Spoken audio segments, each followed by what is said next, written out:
Hi, I'm Reverend Wendy Craig-Purcell here at the Unity Center in San Diego. Thank you so much for watching today. If you'd like to support the work that we do here, please consider making a contribution. Go to our website. It's easy to do. Thank you in advance for that contribution. So as we get started in this topic, the idea of making room and creating space, I want to remind us together just how incredibly blessed all of us are, even more so than we sometimes remember. I came across this piece a few years ago, and the numbers might be slightly off now, but I think in general, this paints a pretty accurate picture of just how blessed most of us are. So, if you want to see how the rest of the world lives, about 1 billion people on the planet, number one, take out all the furniture in your home, except for one table and a couple of chairs. Use a blanket and pads for your bed. Take away all your clothing except for your oldest dress, suit, shirt, or blouse, and leave only one pair of shoes. Empty the pantry and the refrigerator except for a small bag of flour, some sugar and salt, a few potatoes, some onions, and some dried beans. Dismantle the bathroom, shut off the running water, and remove all the electrical wiring in your house. Take away the house itself, move into a shed. Place your house, your shed, in a shantytown. Cancel all subscriptions to newspapers, magazines, and book clubs. No great loss, because none of you can read. Leave only one radio for the entire town. Move the nearest hospital or clinic 10 miles away and put a midwife in charge instead of a doctor. Throw away your bank books, stocks, pension plans, and insurance policies. Leave the family $10 in cash. Give the head of the family a few acres on which to cultivate a few $100s of cash crops, of which 1/3 will go to the landlord and 1/10 to the moneylenders. And finally, lop off 25 or more years in life expectancy. Breathe in. It's so easy to get hypnotized by the culture that we live in and fall blind to the many ways that we are already incredibly blessed. And as we fall blind or as we get hypnotized by the culture, we can find ourselves unknowingly continuing in this path of more and more and more. And in continuing on that path of more and more and more, begin to actually feel less and less alive, less and less joy, less and less freedom. And so as we continue on this wonderful energy of the new year and continue to explore kickstarting the new year off to the best year yet, we began with the idea of visioning a few weeks ago, and then we looked last week at working on ourselves with you're supposed to be enthusiastic about the with love part. Most of us in this room in New Thought are really good at the working on ourselves part, but a lot of times we don't do it with love. So we talked about working on ourselves how? With love, much better. And today about the idea of making room and creating space. And I do believe that there's a direct link between that and our sense of freedom and our sense of joy and our sense of power and our sense of creativity. There's a word that I hold near and dear to my heart, one that I try very hard to practice across all the areas of my life. And sometimes I do better than other times. Is that true for you as well? Sometimes you do better in your life in some of your spiritual practices than others? Sure. But that word for me is the word simplify. Simplify. Say that with me. Simplify. Simplify. And from time to time, I invite myself to look at, have I made areas of my life more complicated than they need to be? How might I simplify my day-to-day routine? How might I simplify my work? How might I simplify some of my responsibilities? How might I simplify even some of my relationships? How can I create more openness and space?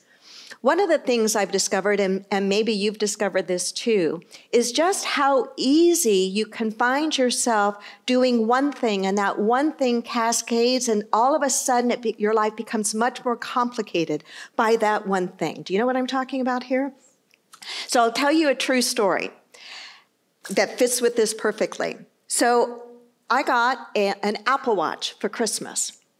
I'm still trying to figure out how to use the thing, and I'm pretty knowledgeable about a lot of these things, but I got an Apple Watch for Christmas, and I thought, great, you know, it's going to simplify some things in my life, and I really appreciate that. But then I discovered that in order for my watch to work properly, I had to have a more current phone. My iPhone was an iPhone 6, and it won't take the software necessary to match with the Apple Watch I got. So back to the Apple store to get an iPhone that would work with my Apple Watch. So I finally replaced that, but then I find that all the power cables for the watch and for the phone are different than the ones that I had for my other iPhone. And yes, they come with some in the box, but if you work and you take your devices at home and so forth, you need another. So now I'm hunting and trying to find what's the best kind of device to charge these things. And so I finally find one, and I need to put it in our bathroom, our master bath, because that's where I charge that particular device. But there's no room in the outlet for one more thing to charge. And the thing I had to move was my Alexa, because Alexa is in my bathroom, so I can listen to the news in the morning or listen to my books. So now, all because of this Apple Watch, I had to get another iPhone, and now I have to move Alexa, but I want Alexa in the bathroom so I can keep listening to news or to my books, and now I have to find a table for Alexa. So now I am on Craigslist looking for the perfect table to fit in a corner. It's got to be just so, and I find it, but it needs to be refinished because it's a wrong color. It looks horrible. And the top is missing. So can you relate to any part of this story? And it all started. So the thing that was to make my life a little more simple made it very complicated for a little while. And it caused me just the other day, because John and I just finished sanding and repainting the plant stand, and everything looks fine and wonderful, and I'm very happy. But I laughed at myself, and I said, wow, how easy it is for me, and I imagine for others of us as well, to have something that begins in a simple way become rather complex. No wonder why we related to the quote I read to you this morning, the idea that, where did it go? Maybe the life you desire is buried under everything you own, right? Maybe it's right here, right here. In the 5th century in Egypt, there was a man by the name of Arsenius. And Arsenius decided that he was not going to be hypnotized by his culture. He was going to live a very simple life, a somewhat austere life, because that was something he felt would feed his soul. And yet, periodically, he would leave the desert where he chose to live and come to the big bustling city of Alexandria and wander the bazaars that were filled with lots of stuff. And those who knew Arsenius knew that he had made this decision to live a very simple and austere life. And so they were puzzled. Why would he spend time in Alexandria in the bazaars with all the stuff there? And when he was asked why, he said, it gives me great pleasure to wander all around and see all the things I do not need. Have you ever wandered into a store and found something you didn't even know existed before you walked in the store? And suddenly you feel like you can't live without it. Your laughter tells me you can relate to part of that. I came across this interesting bit of information. A typical supermarket in 1976 stocked 9,000 items. Do you want to take a guess at what the typical supermarket today stocks on average? $39,500 is the average. 39,000. That's why you can walk down the aisle and look for a bottle of shampoo and spend a half an hour going, what one should I get? Or any other product, right? My friend and colleague Michael Beckworth has said, money has become our God and accumulation our practice. That last part really speaks to me, really challenges me to ask, where am I with that? Have I made accumulation my practice? And if so, in doing so, have I buried myself beneath all that? Am I losing my freedom? Am I losing my joy? Am I losing my sense of what really matters? To me, making room shows up on these 4 levels. Spiritually, making room means that there is spaciousness within me for the experience of God. Making room spiritually means there is spaciousness in us for the experience of God. If we are so cluttered in our minds and in our beings, it's very hard to experience the divine. It's very hard to listen to and for that still small voice. Mentally, it is giving myself room to stretch and grow.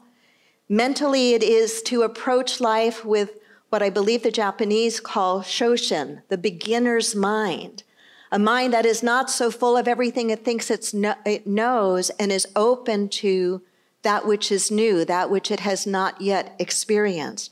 Physically, that's actually an easy one on one hand. It's clearing out the clutter. I've made a commitment to myself to go through my closet, and most of the clothes that I have are clothes actually that other people have given me, believe it or not. I used to laugh when people would say, how come you wear such fancy things? How do you have the money to buy them? And I'd say, they were all given to me. They're secondhand. Don't ever judge by appearances. But anyway, going through my closet and saying, if I don't wear it, I have to what? Circulate it, right? Making room, freeing ourselves up. And relationally, I think there's an aspect of making room relationally. And to me, it is making room in our heart, and it's doing the deep forgiveness work that many of us have yet to do with 1 or 2 relationships in our lives. And so let me share with you a few more ideas on what happens as we begin to make more room in our lives, as we begin to create space. Number 1, I think we begin to look at what we do have differently. We begin to look at what we do have differently. Say that with me. We begin to look at what we do have differently. True little story here that I came across years ago in the Reader's Digest. It was about a man who was feeling envious of his friends because they had a fancier and bigger homes than he had. And so he decided that he was going to put his house up for sale, and he did. He found a real estate company, and they came and they advised him on what he could get for his house. And he started to look at the paper for a new house, a bigger house, a better house. And he was sure he found one. And he called his real estate agent and said, I found the perfect house that I want to go see, and let me describe it to you. And so he described to his real estate agent the perfect house he had found. And as the real estate agent listened a little more deeply, the agent said, but sir, that is your house you are describing. True little story. True little story. But sir, that is your house you are describing. As we make room, I think we do begin to look at what we already have with new and different eyes. Secondly, I think we begin to notice the options and opportunities all around us. We begin to notice the options and opportunities all around us. Say that with me. We begin to notice the options and opportunities all around us. Years ago, there was a man who bought a radio, back in the days when you actually probably listened to stuff on a radio. And he bought a radio, and he put the radio in his kitchen, and he tuned it to the station that he wanted to listen to, some station, what was it? I don't remember, WSM, the Nashville station, so that he could listen to the Grand Ole Opry whenever he wanted to, and then he pulled the knob off. He had already decided exactly what he wanted to listen to all of the time. I wonder for us sometimes if we ever get stuck where we stay in just one thought, one place, one channel in our lives, instead of opening ourselves up.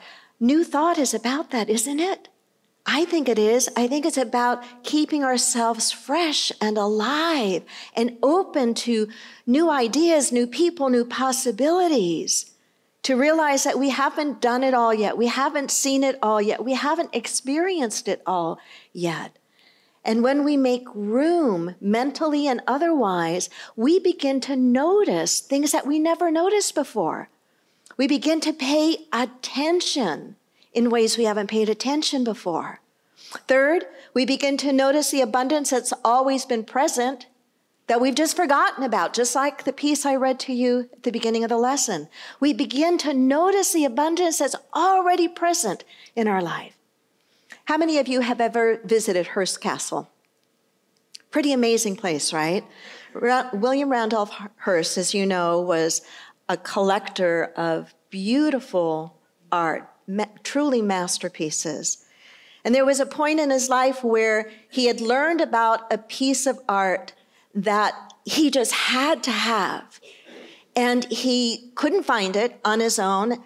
And so he had his art collector scour the entire planet to try to find this one piece that Hearst was so convinced and so much wanted.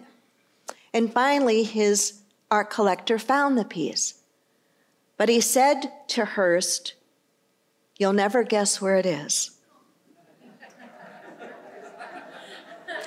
It's in one of your warehouses." And in fact, it was. I don't have the time to go into it, but if you're not familiar, I've used it before, if you're not familiar with the story of the Kimberley diamond mines, or the great little book and story about the Kimberley diamond mines called Acres of Diamonds, you definitely want to become familiar with it. You can Google it. It's the same idea that so often what we really desire is right where we are. Right where we are. And what we believe metaphysically is if it's not right where we are in physical, tangible form, it is right where we are in divine energy, in divine ideas, in divine substance. And it is ours then to bring it into manifestation.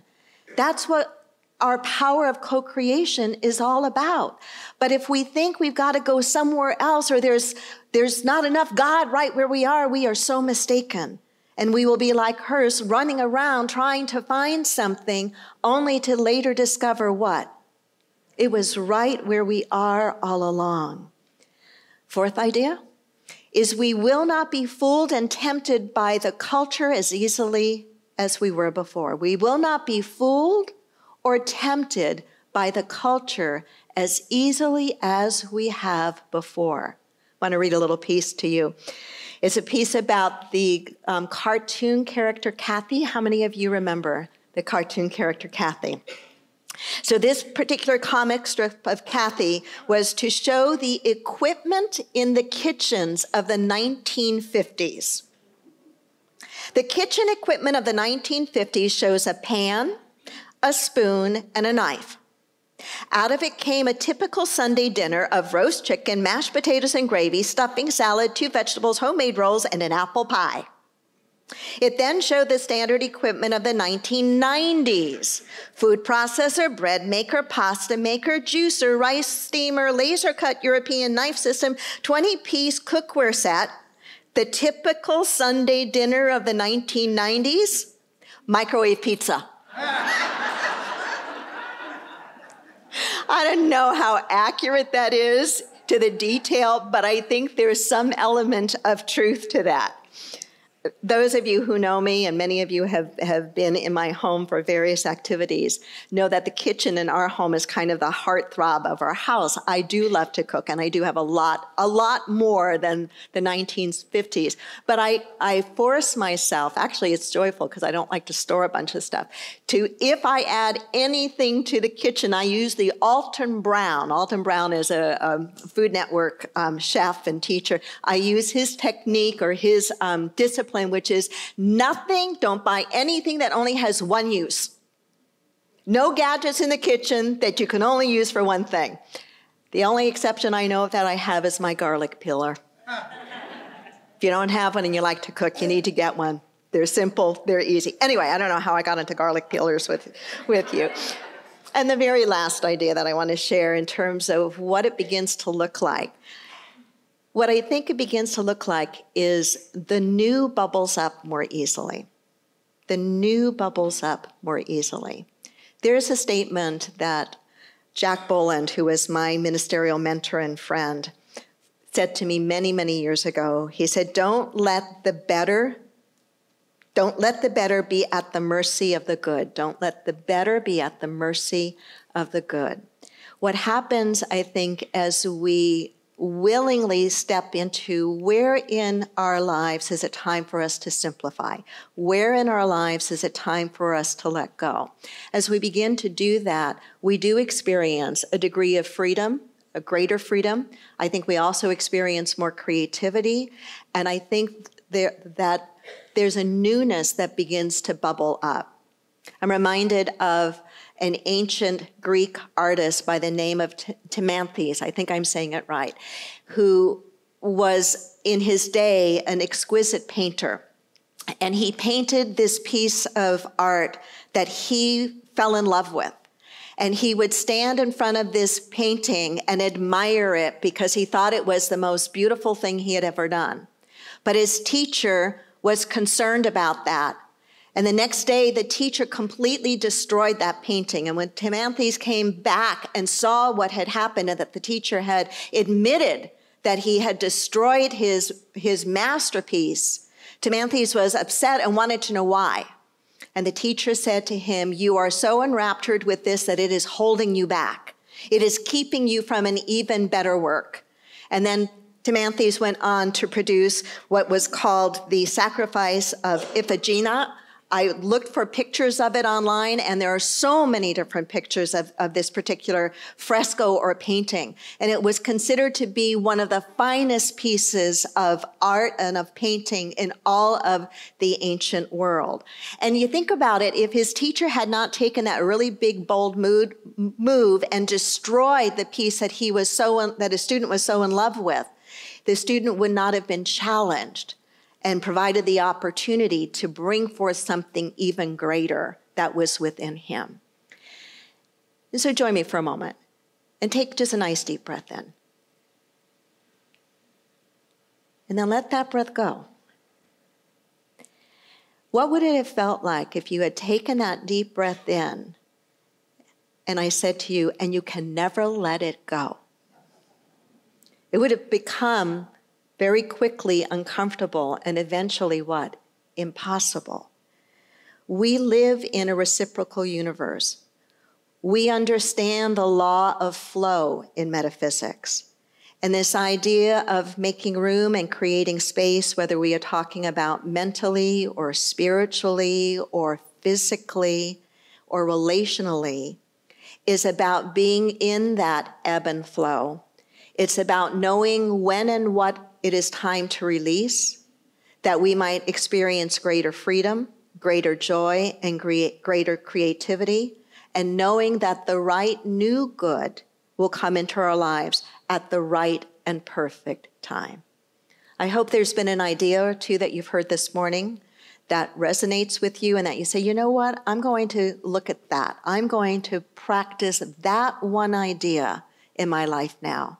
What I know is that we change and we grow one small but consistent step at a time. Namaste.